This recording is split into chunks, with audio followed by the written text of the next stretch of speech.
This is Gilmer, and this is episode 2 of my Let's Play Revolution Under Siege. And as we're looking at the map here, it's this is the part of Russia that's just above Georgia, which is down on the Black Sea and the I forget what's the Caspian Sea.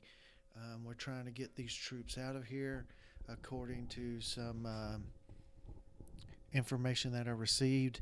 These units down here are in trouble, and actually I was already trying to get them out of here, but I'm not really sure the best way to get them out, because it looks like if I can get them to Tsaritsyn, they might survive. And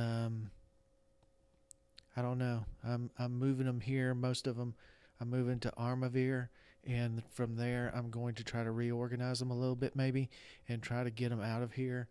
And I don't know if it's possible to get them out of here. Honestly, at this point, um, somebody had talked about using transports, but there's only one transport here, and its capacity is only 20. I don't know that I can move too many troops with a transport capacity of 20, so I am in a little bit of trouble here. So what I'm going to do is just play this by ear. Um, I'm probably already in trouble. I don't know.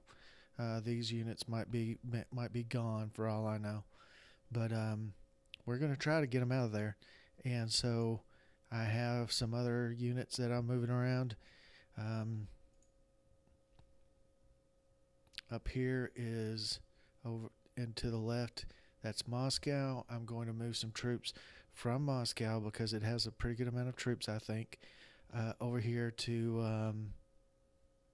well, if I can find it. Oh, here it is, Kazan, because that's where the money train is, the gold train, and I want to protect it as much as possible. Um, I don't know. This is all new stuff to me. I don't know the best way to do things. I'm not allowed to click on these over here because there's a bug, so I can't really look at these elements. But if I click on it, it'll crash the desktop. So I'm just playing this as by ear as possible.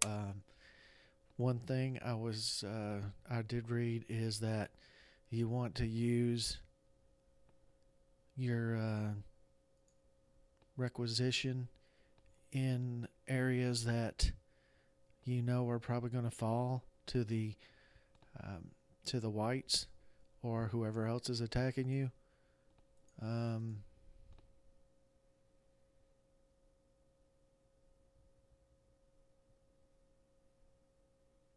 hmm. 102,000 rubles, 3 tons of war supplies. I don't know if it's the best thing to do this over here. 105,000 rubles, 3 tons of war supplies, and I guess I have to send in revolutionary agitators to increase loyalty, so that the loyalty will be high enough that I can use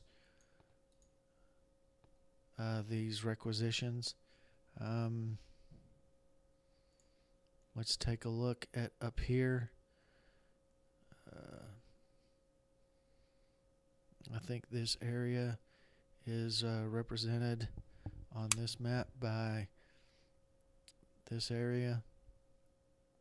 I don't know if it's in trouble or not, but that I read it was just 2 paragraphs of some of the things you should do with the Reds, and one of them was requisition in areas that you think the whites are going to take just before they take it, but soon enough that it's able to actually work its way through however long it takes.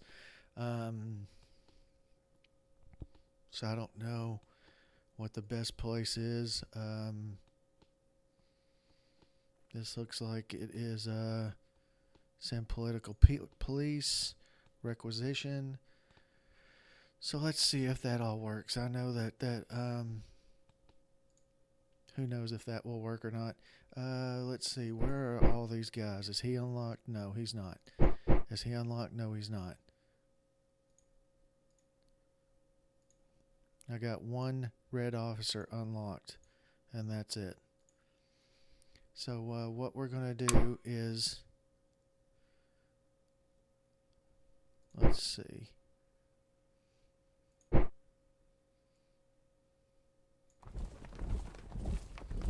going to put some of these checkist.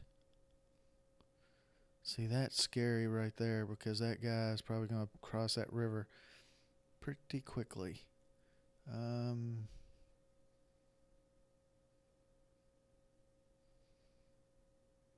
We want to be able to move people around. Let's see. Let's put one there. And then let's put one. That's Perm. I don't want Perm. I want Kazan. Let's build one in Kazan. And, you know, who knows? Is that gonna do everything I want it to do? I don't know. They say these Reds guards are very cheap, so you can place them all over the place, and they don't really do much. They, you know, they're not real. They won't really stop anybody, but what they will do is, oh wow, South Ural Partisan Army. Oh, I've got him moving, don't I? Yeah, I've got him moving up here to Ufa. I'm not sure how you pronounce that, but that's a pretty strong little force. But I think because it says Ural Army, that he's only allowed to stay in the Urals, which is, if you look at the main map, I think this shows it. This is all, wait a minute, is that it? Theaters of operation, yeah. So if you look at this, it says Theater of Ural on the fourth line. The last little bit it says Theater of Ural, and I think these guys have to stay in the Theater of Ural to be effective. So I don't know. It's going to take them 108 days just to get here. But how much? We have 385 rubles. Let's build some more troops. Let's actually build some actual combat units.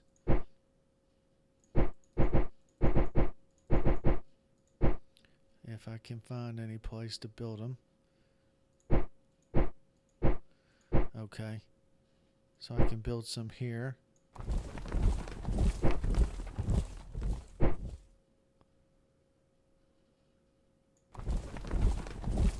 There.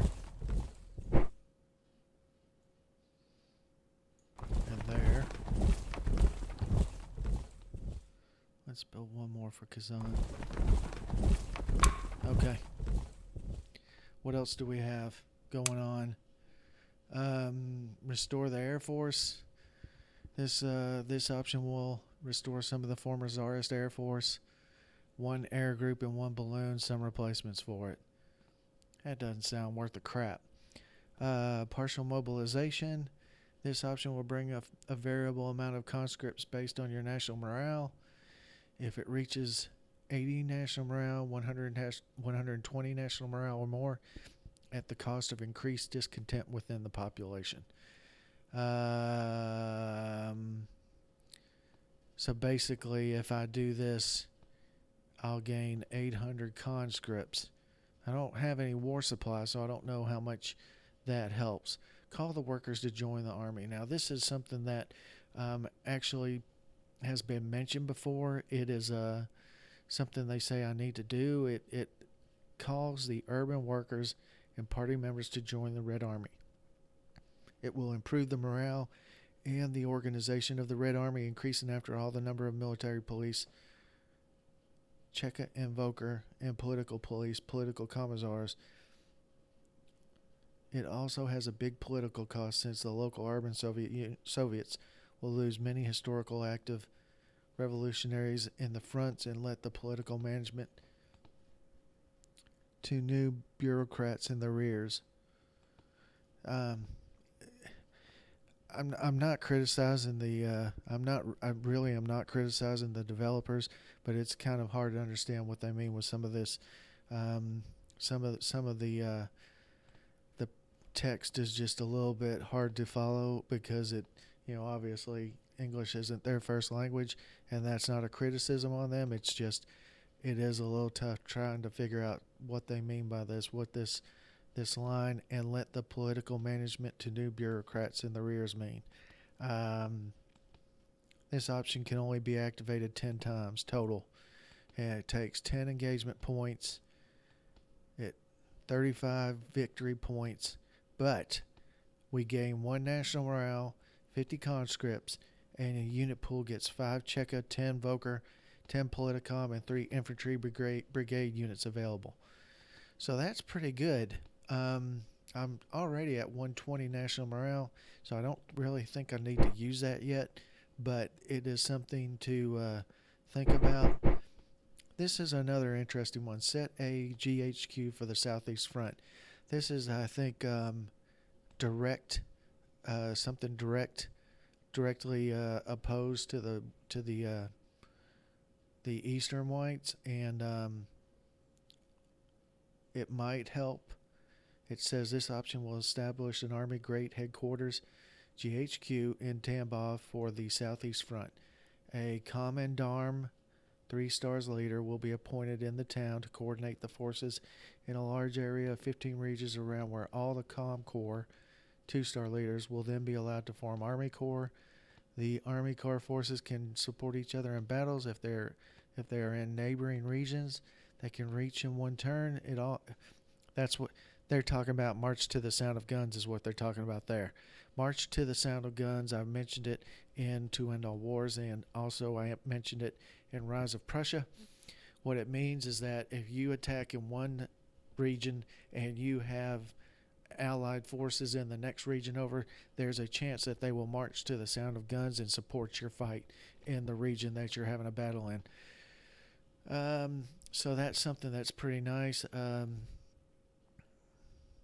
It allows the formation of a large fronts facing the enemy or the formation of reserve forces able to protect the rear as well as being involved in battles on the front line. As soon as the Commandarm unit is not present anymore in the region where it was appointed, it will be removed from the map. It means that the GHQ have been overrun by the enemy, or that the red player wanted to remove it from the command of this front and chose to move it out of the region.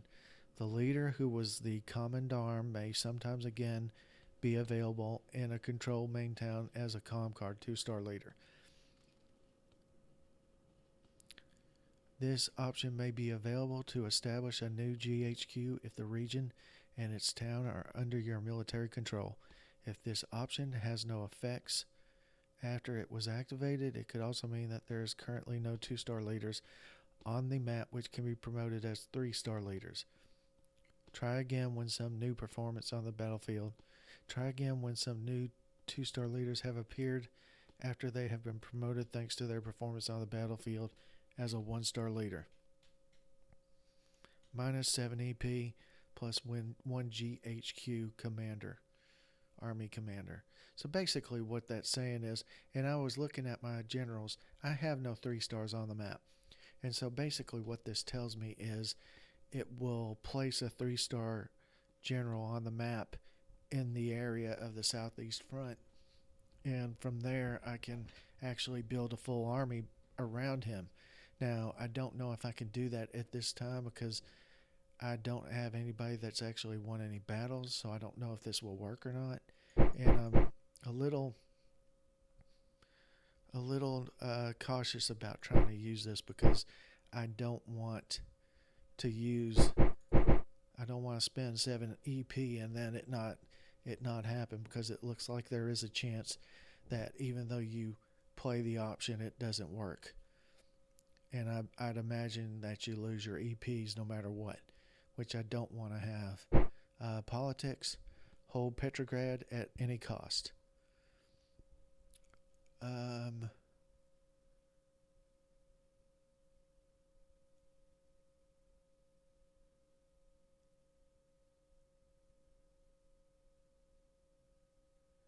80 war supply. Well, I can't do it.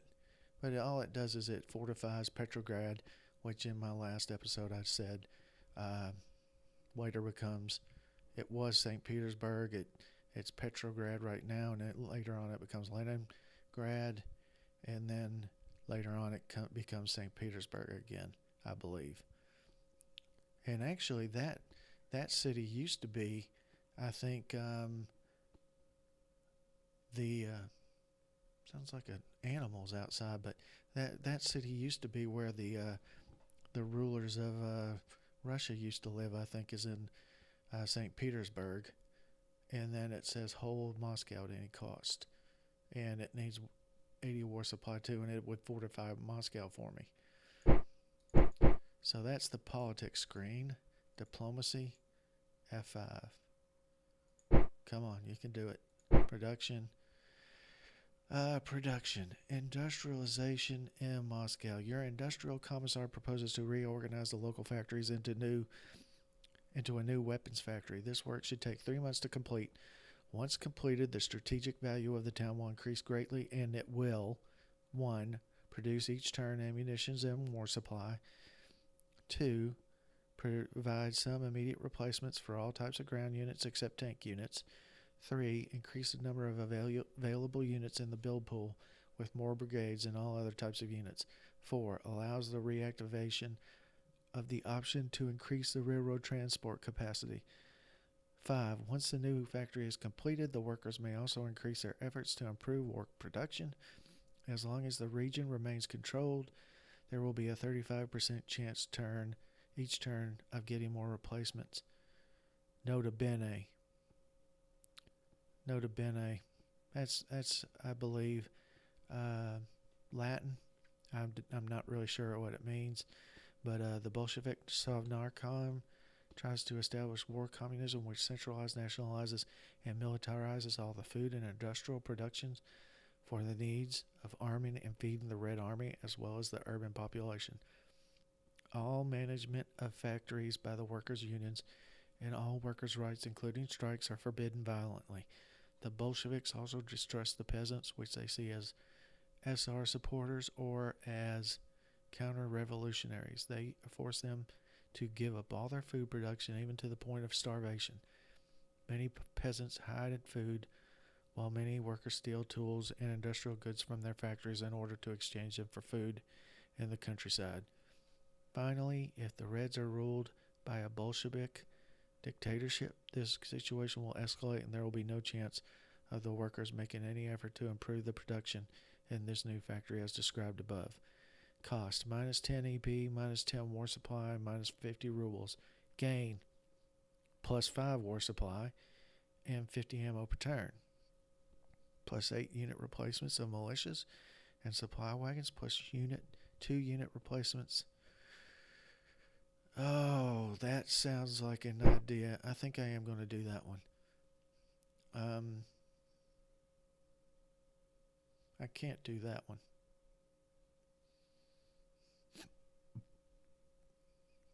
I can't do that one. Raise more money.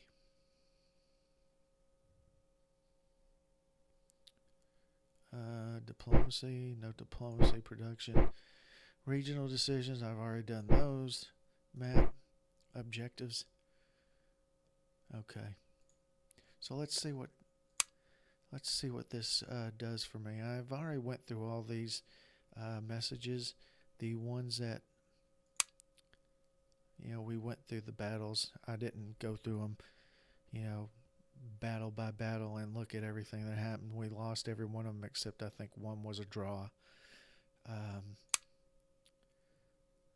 I went through every one of these 69 messages about who's active and who's not active. I did that offline. This just tells me all the crap the Eastern Whites have captured. And then this is all informational. I read these in my last episode, I believe. Well, I read them in the episode that I lost, but I did kind of go back through them and explain them. We went with Red Unity instead of Bolshevik dictatorship because I thought that splitting up the Reds would make it easier for us to be defeated. There are plus and minuses to both of those. You can pause the screen and read these, and I'll hold it over that one to show you what I'm taking, and then I'll show you the one I did not take. This one's the one I did not take. So read that if you want to, and it's a decision that I can make, and basically it means I'm staying united, and the SR give up their idea of a coup instead, and I'm not taking a Bolshevik dictatorship because I think there were more negatives to that one. Commissar Stalin is in Saracen, I believe, and somebody told me this is wherever it is. Hell, I can't even remember. I can't find it on the map to save my life. It's down here somewhere. Oh crap! Here it is, down at the bottom. Somebody said that is actually the future city of Stalingrad. Obviously, it's not Stalingrad yet, although Stalin is in it, so maybe that's part of the reason why it eventually became Stalingrad. These Cheka combat units and these Volker, I'm just going to call them Volker units, help with the combat of your stacks, and the armored train of the War Commissar Trotsky's in Moscow, and it's fairly powerful. So anyway, let's go ahead and see what happens if I execute the next turn. I don't think there's anything else I can do.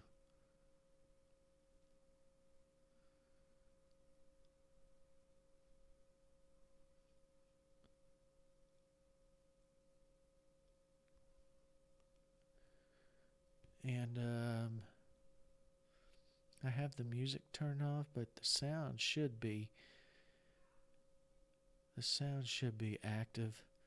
So if we get into any battles, you'll probably hear some fighting going on. I'm hoping we won't see any battles because I'm just not ready for any battles yet.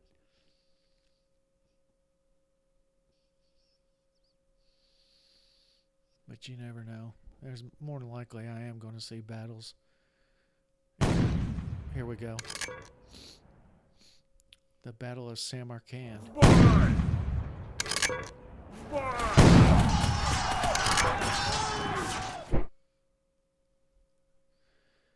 Yeah, that's pretty much what I expected.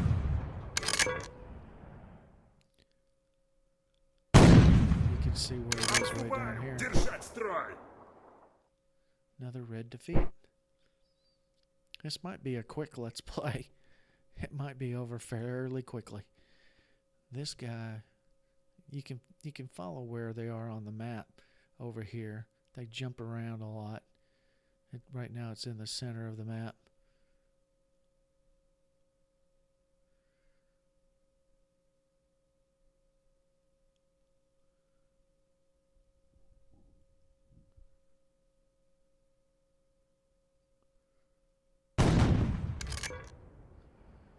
Battle of Irkutsk. I couldn't move those troops because they were blocked. They were blocked from going anywhere, so I couldn't do anything.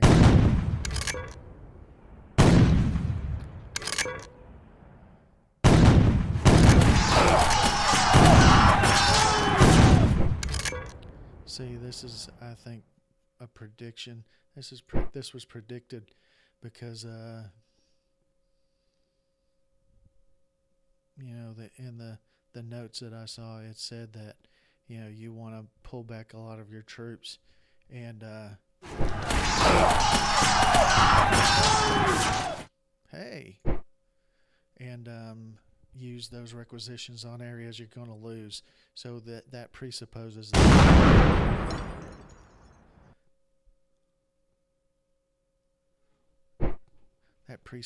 we're going to lose a lot before we start gaining again. This doesn't look good. Down in this area, that does not look good. It looks like some of my forces might be cut off. But I don't know how I could have gotten them out of there because the transports really wouldn't have taken them anywhere.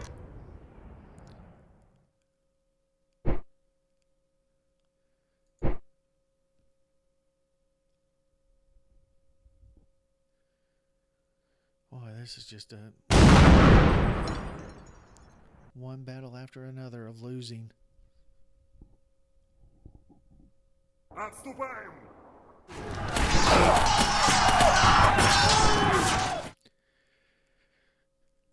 This is going to be a massacre, I think.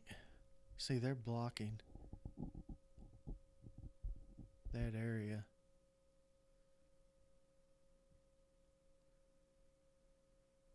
.315 to 283 if they attack.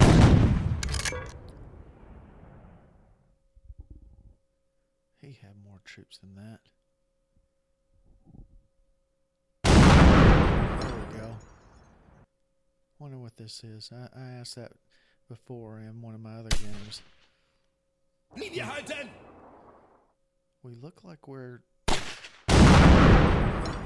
It did look like we were killing them off more than they were killing us off, but that's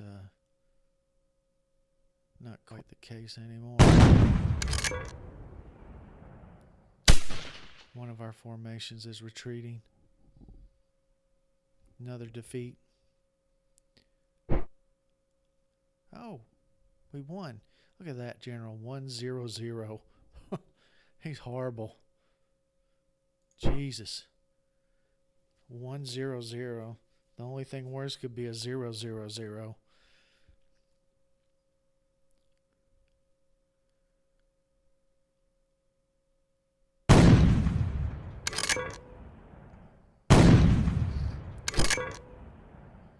Red victory. We won again. Woohoo. 2 victories in 1 turn. That's got to be, a very good sign.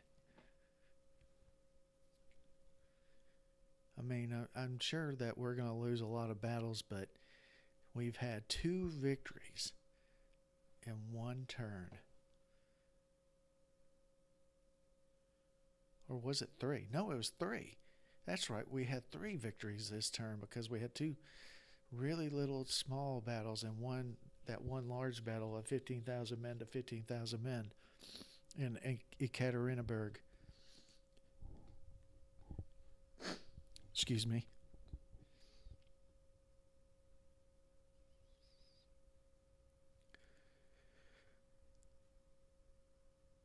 All right, here we go. Red unity or Bolshevik dictatorship? I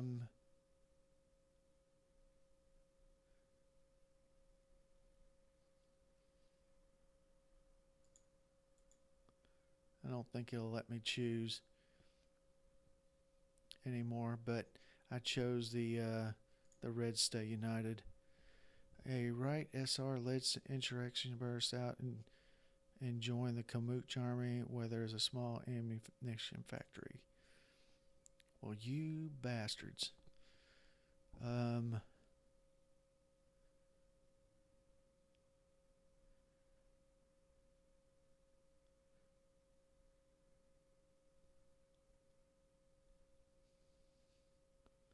See, some forces without a political commissar's unit may be blocked this turn.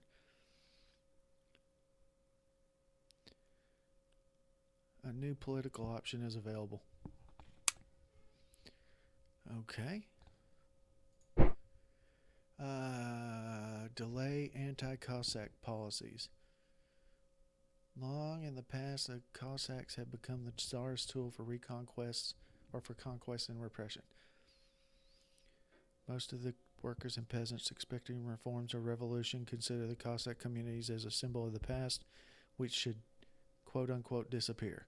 Despite this, the Samarkand could work to delay and ease anti-Cossack policy so that it could avoid Cossacks en masse support of the white counter-revolution.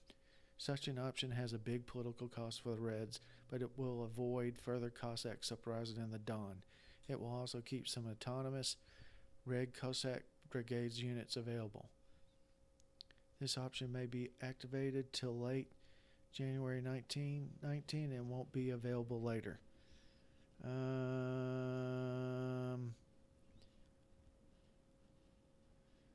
Sure. We have 20 war supply, and we need 80 to fortify either one of those. So, that was my first big turn. We have decided to build a new factory in Moscow. Slavin is promoted to Comcorps. Sarnoilo is, Kork is, and Vasilyev. The Reds stay united and ruled by a coalition of Bolsheviks and less socialist revolutionaries. Sorry. We have lost a battle. That was 4. We won a battle. We lost a battle. We lost a battle. We lost a battle. We won a battle. We won a battle. We won 2 in a row. Damn. Look at you. I should promote whoever that is.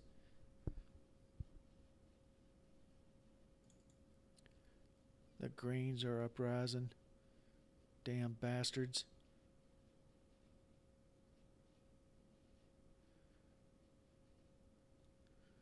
See, it's just a lot of crap going on. This is all the actions that I took in the political map. Okay. So this guy is active.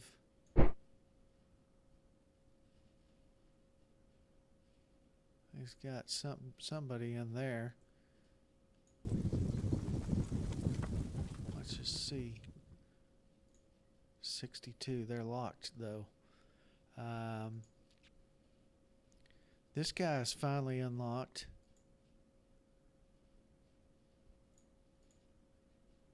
I wonder if I put Tuchevsky. He is a 544, and this guy is a 413. Well, either way, he's taking control of that. It says this guy's still the leader. Well, no, you're not, pal. This guy's a much better leader.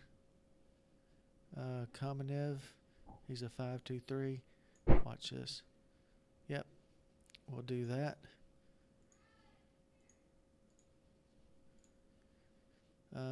Sablin is a militiaman. Okay. There's just too much going on for me to do this in one turn. I think I'm going to end this episode. Well, let's just take a little bit more. It's only been 30 minutes or so, I guess. Let's take a look at what's going on down here because this is very important that I don't lose my troops down here. That's locked. That's not locked. That is a armored train.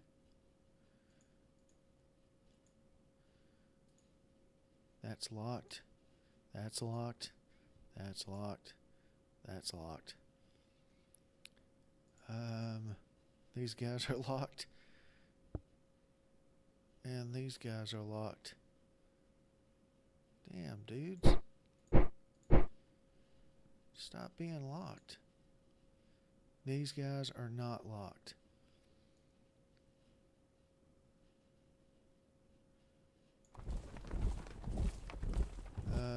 13 days. I can live with that. These guys are locked. These guys are not. No, I don't think so.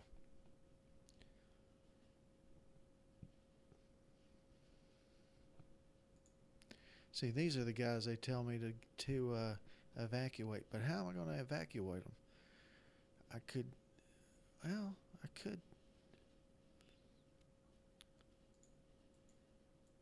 Let's do that. Yeah.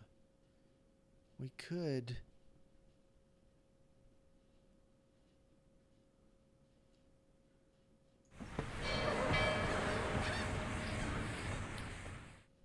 That's where we could take them. But I can't move that armored train because of that guy.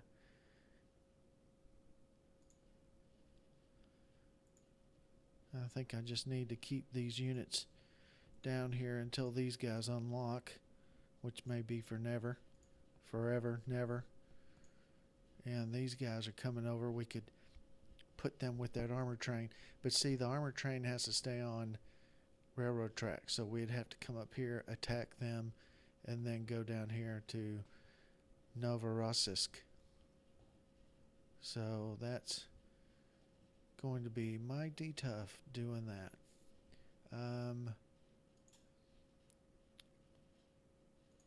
He's locked, but we'll put him on.